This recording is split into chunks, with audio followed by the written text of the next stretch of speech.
Subscribe कीजिए channel Snehlata Sharma को और बेल आइकन को दबाइए लेटेस्ट वीडियो सबसे पहले देखने के लिए। Hello students, welcome back. स्वागत है आप सभी का। बच्चों, अभी तक हमने नंबर्स के बारे में सीखा, उनके basic operations, addition, subtraction, multiplication and division और प्रॉपर्टीज़ ऑफ नंबर्स को हमने अपनी डेली लाइफ प्रॉब्लम्स को सॉल्व करने के लिए यूज़ किया। आज हम एक नई ब्रांच ऑफ मैथमेटिक्स के बारे में सीखेंगे जिसको हम अलजेब्रा कहते हैं। This branch deals with symbols, usually letters of alphabets which represent numbers or quantities and express general relationship that hold for all members of a specified set. The use of letters help us to write rules and formulas in general ways. Algebra is branch of mathematics that uses letters in place of some unknown numbers. So let us do exercise and learn more about algebra. Let's start with question number 1. Question number 1. Find the rule which gives the number of matchsticks required to make the following matchstick patterns. Use a variable to write the rule. Part A. A pattern of letter T as T. इस question में बच्चों हमें T बनाना है using matchsticks। इस तरीके से इस figure को देखकर आप कह सकते हैं T लेटर बनाने के लिए 2 matchsticks यूज होती है and rule to make matchstick pattern will be 2x. where x represents the number of t's. So rule to make matchstick pattern is 2x where x is the number of t's. Part B करते हैं a pattern of letter z as z. So ये मैंने 3 matchsticks use की हैं z लिखने के लिए। इस फिगर को देखकर आप कह सकते हैं 3 matchsticks are required to make z and the rule to make matchstick pattern is 3x where x is the number of z. Part C. A pattern of letter U as U. So U बनाते हैं matchstick से। This is U. U बनाने के लिए मैंने यहाँ पे 3 matchsticks use की हैं। So the rule to make matchstick pattern is 3x where x is the number of Z's. I hope आपको समझ में आ रहा है। Now part D. A pattern of letter V as V. अब हम मैचस्टिक्स यूज कर V बनाएंगे। This is V. आप देख सकते हैं V बनाने के लिए वी नीड 2 मैचस्टिक्स। हमें 2 मैचस्टिक्स की जरूरत है। So rule to make matchstick pattern is 2x where x is number of Vs. I hope ये भी आपको समझ में आया है। पार्ट E करते हैं। A pattern of letter E as E। अब E बनाने के लिए हम मैचस्टिक्स यूज करेंगे। ये देखिए मैंने यहाँ पर 5 मैचस्टिक्स यूज कर E बनाया है। सो rule to make matchstick pattern is 5x where x is number of e's. Now part F. A pattern of letter S. ये मैंने लेटर S बनाया है। लेटर S बनाने के लिए भी मुझे 5 मैचस्टिक्स की जरूरत पड़ी है। So the rule to make this matchstick pattern is 5x where x is number of S. जितने हमें S बनाने होंगे हमें उसको 5 से मल्टीप्लाई करना पड़ेगा, उतनी मैचस्टिक्स की जरूरत पड़ेगी। एक S बनाने के लिए हमें 5 मैचस्टिक्स चाहिए। x की प्लेस में अगर मैं कोई और नंबर लिखती हूँ, जैसे कि मैंने लिखा if x is equal to 3, अगर x 3 है तो मुझे x की प्लेस में 3 लिखना पड़ेगा। It will be 5 multiplied by 3 that is 15 matchsticks की जरूरत पड़ेगी। आई होप आपको ये समझ में आया है। पार्ट G करते हैं। A pattern of letter A as A। So ये मैंने A बनाया है और A बनाने के लिए मुझे 6 मैचस्टिक्स की जरूरत पड़ी है। आप इसको काउंट कर सकते हैं। They are 6 matchsticks. This is 1 2 3 4 5 and 6। So rule to make this matchstick pattern is 6x where x are number of As. अगर मुझे 5 एज बनाने हैं तो मुझे 6 multiplied by 5 that is 30 matchsticks की जरूरत पड़ेगी। I hope this is clear. Next question करते हैं। Question number 2. We already know the rule for the pattern of letters L, C and F. Some of the letters from question number 1 given above give us the same rule as that given by L. Which are these? Why does this happen? So बच्चों इस question में हमें बताना है कि कौन कौन से अल्फ़ाबेट्स क्वेश्चन नंबर 1 में जो दिए गए हैं वो सेम रूल रिप्रेजेंट करते हैं जो कि ये लेटर L रिप्रेजेंट करता है। आपने देखा था L लिखने के लिए हमें 2 मैचस्टिक्स की जरूरत पड़ती है. So the general pattern for L is 2x. ऊपर दिए गए क्वेश्चन में, क्वेश्चन नंबर 1 में T एंड V ऐसे 2 लेटर्स हैं जिनको कि 2 मैचस्टिक्स की जरूरत पड़ती है. सो आइए इसका सॉल्यूशन लिख लेते हैं. T and V are 2 letters among all the letters given in question number 1 which require 2 matchsticks. I hope this is clear. Next question करते हैं. Question number 3. Cadets are marching in a parade. There are 5 cadets in a row. What is the rule which gives the number of cadets for the given number of rows? Use X for the number of rows. बच्चों, इस question में दिया गया है कि कुछ cadets एक parade में मार्च करते हैं. 5 कैडेट्स की एक रो बनाई जाती है. कितने कैडेट्स मार्च करेंगे अगर x रोज हैं? सो इसको करते हैं. Let the number of rows be x. और हमें ये भी दिया गया है कि एक रो में 5 कैडेट्स हैं. सो इसको भी लिख लेते हैं. Number of cadets in 1 row equals 5. Now the total of cadets equal to number of cadets in a row multiplied by number of rows. यहाँ पर number of cadets in a row 5 दिए गए हैं और number of rows x. So 5 multiplied by x, this gives 5x. I hope ये भी आपको समझ में आ गया होगा. जनरल रूल यहाँ पर 5x है. 5 represents the number of cadets in a row. अगर हमारे पास 2 rows हैं then 5 multiplied by 2 10 cadets मार्च करेंगे. अगर हमारे पास 3 रोज हैं देन 5 मल्टीप्लाइड बाई 3 15 कैडेट्स मार्च करेंगे. अगर हमारे पास x रोज हैं तो 5x कैडेट्स मार्च करेंगे. नेक्स्ट करते हैं. Question number 4. If there are 50 mangoes in a box, how will you write the total number of mangoes in terms of the number of boxes? Use B for the number of boxes. बच्चों, इस question में हमारे पास एक box में 50 mangoes हैं और अगर number of boxes को हम B से रिप्रेजेंट करते हैं तो हमें टोटल नंबर ऑफ मैंगोज लिखने के लिए रूल बताना है. आइए इसको करते हैं. Let number of boxes be B and number of mangoes in a box equals 50. ये हमें दिया हुआ है. अब हम टोटल नंबर ऑफ मैंगोज निकालेंगे. So total number of mangoes equals number of mangoes in a box multiplied by number of boxes. Number of mangoes in a box यहाँ पर 50 हैं and number of boxes B हैं. So this equals 50 multiplied by B and this gives 50B.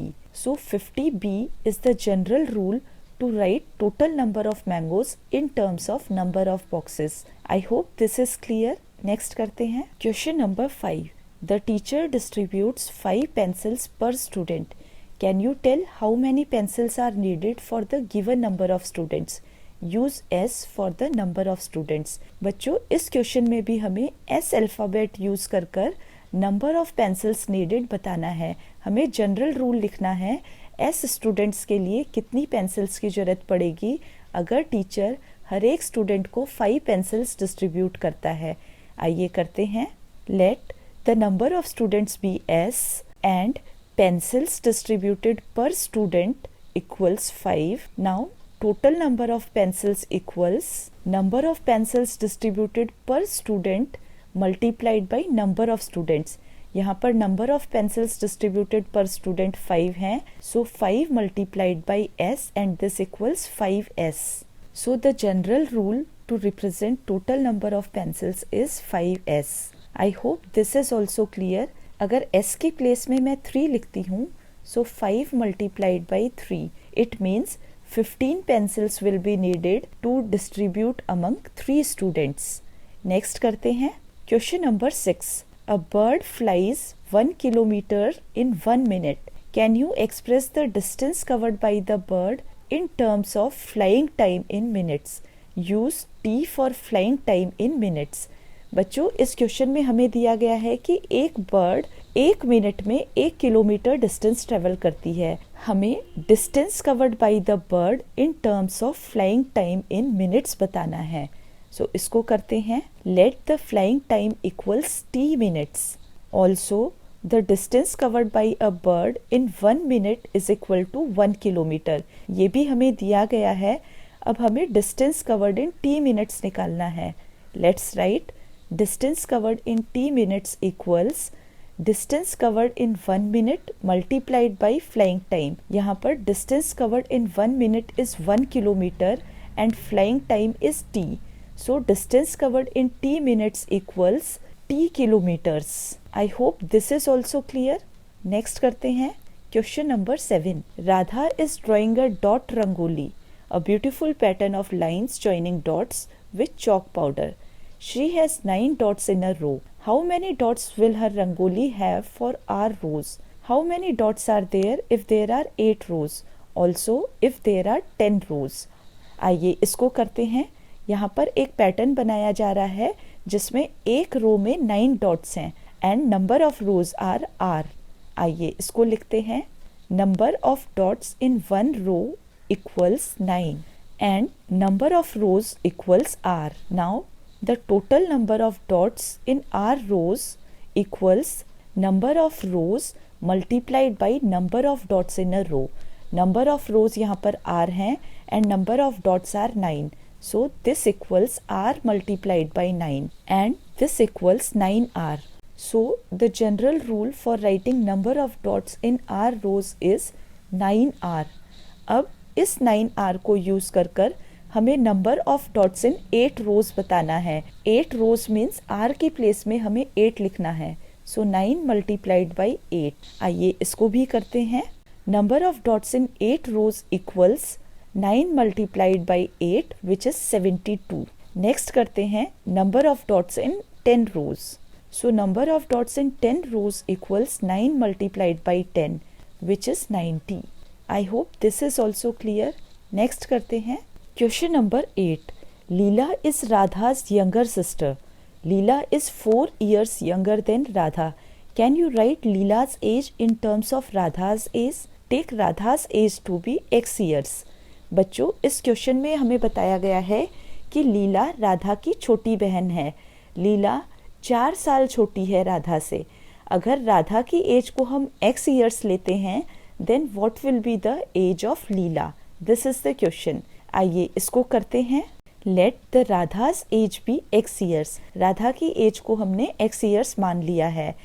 As Leela is 4 years younger than Radha's age, therefore Leela's age equals Radha's age minus 4 and Radha's age here is x, so x minus 4. Hence Leela's age equals x minus 4 years. I hope ये भी आपको समझ में आ गया है। Next करते हैं question number 9। Mother has made laddoos.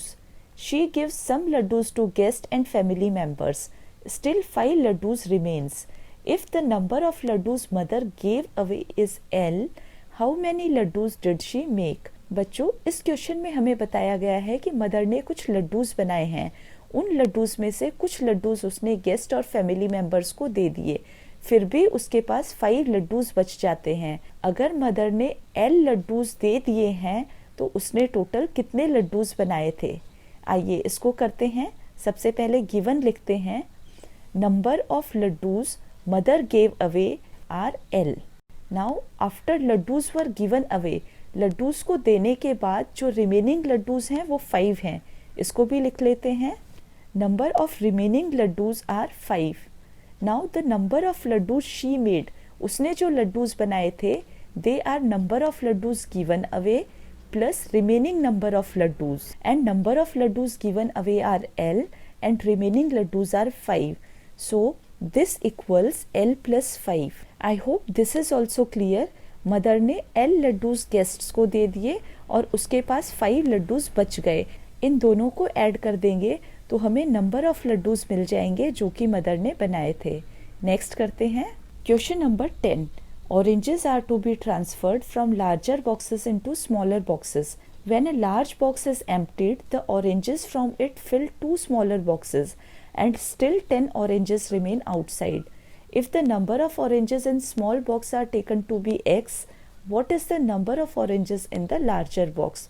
बच्चों इस क्वेश्चन में सिचुएशन है कि एक बड़े बॉक्स से छोटे बॉक्सेस में ऑरेंजेस को ट्रांसफ़र किया जा रहा है। जब एक बड़े बॉक्स को एम्प्टी करते हैं तो 2 छोटे बॉक्स ऑरेंजेस से भर जाते हैं और 10 ऑरेंजेस फिर भी बाहर बच जाते हैं।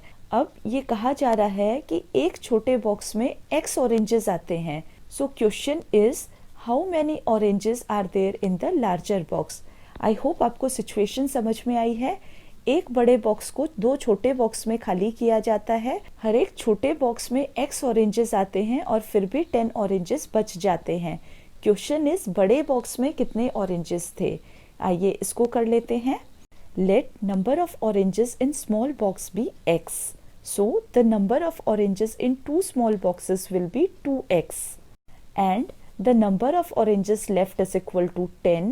So the number of oranges in larger box equals number of oranges in two small boxes plus number of oranges left. And number of oranges in two smaller boxes are 2x and number of oranges left are 10. So this equals 2x plus 10. I hope ये भी आपको समझ में आ गया है। Next question करते हैं। Question number 11। Look at the following matchstick pattern of squares. The squares are not separate. Two neighbouring squares have a common matchstick. Observe the pattern and find the rule that gives number of matchsticks in terms of number of squares. Hint: if you remove the vertical stick at the end, you will get a pattern of the C's. बच्चों इस question को ध्यान से देखिए। इसमें हमें ये वाली वर्टिकल स्टिक को रिमूव करना है, दिस वन। अगर हम इसको रिमूव कर देते हैं तो हमारे पास सी का पैटर्न बन जाता है। सी के पैटर्न में आपको पता है 3 मैच स्टिक्स यूज होती हैं। सो अगर इस मैच स्टिक को हम रिमूव कर दें तो यहाँ पर 3 मैच स्टिक्स आर यूज्ड। इसी तरीके से अगर इसको हम रिमूव कर दें सो देयर आर 2 सीज और 2 सीज में हमने 6 मैच स्टिक्स यूज की हैं। इसी तरह से अगर इसको आप रिमूव कर दें we have used 9 matchsticks. इसी तरीके से इसको अगर आप रिमूव कर दें we have used 12 matchsticks. अगर इसका जनरल रूल हम लिखें तो इसका जनरल रूल है 3x। जितनी सीज हमें बनानी है उसको हम 3 से मल्टीप्लाई कर रहे हैं, बट एक मैच स्टिक और यूज हो रही है। So the general rule for this pattern is 3x plus 1। I hope this is clear. इसको अच्छे से समझ लीजिए। एक बॉक्स के लिए हमने 4 मैच स्टिक्स यूज की हैं, 2 बॉक्सेस के लिए 7, 3 बॉक्सेस के लिए 10 और 4 बॉक्सेस के लिए 13 मैच स्टिक्स यूज की हैं। अगर एक मैच स्टिक हम रिमूव कर दें सभी के लास्ट में से तो यहाँ पे number of matchsticks used are 3, यहाँ पर number of matchsticks used are 6 और यहाँ पर number of matchsticks used are 9। इसमें से भी अगर एक रिमूव कर दें तो number of matchsticks used are 12। Now the general rule for 3, 6, 9 and 12 is 3x, but we need one more match sticks. Hence the pattern is 3x plus 1, where x is the number of squares. I hope this is clear. Next part करते हैं। Part B. Figure 11.7 gives a matchstick pattern of triangles. As in exercise 11A above, find the general rule that gives number of matchsticks in terms of the number of triangles. बच्चों इस question को भी ध्यान से देखिए। इसमें triangles हैं। पहले फिगर में एक ट्रायंगल है जिसमें हमने 3 मैच स्टिक्स यूज़ की हैं। इसमें 2 ट्रायंगल हैं जिसमें हमने 5 मैच स्टिक्स यूज़ की हैं और यहाँ पे 3 ट्रायंगल हैं जिसमें हमने 7 मैच स्टिक्स यूज़ की हैं। इसमें 4 ट्रायंगल हैं जिसमें हमने 9 मैच स्टिक्स यूज़ की हैं और इनके लिए हमें जनरल रूल लिखना है। आइए इसको समझते हैं। ये देखिए यहाँ पे मैंने ट्रायंगल्स बनाए हैं। पहला ट्रायंगल जिसमें हमने 3 मैच स्टिक्स यूज़ की हैं, दूसरा ट्रायंगल जिसमें हमने 2 ट्रायंगल्स के लिए 5 मैच स्टिक्स यूज़ की हैं, तीसरा ट्रायंगल जिसमें हमने 3 ट्रायंगल्स के लिए 7 मैच स्टिक्स यूज़ की हैं और चौथा जिसमें हमने 4 ट्रायंगल्स के लिए 9 मैच स्टिक्स यूज़ की हैं।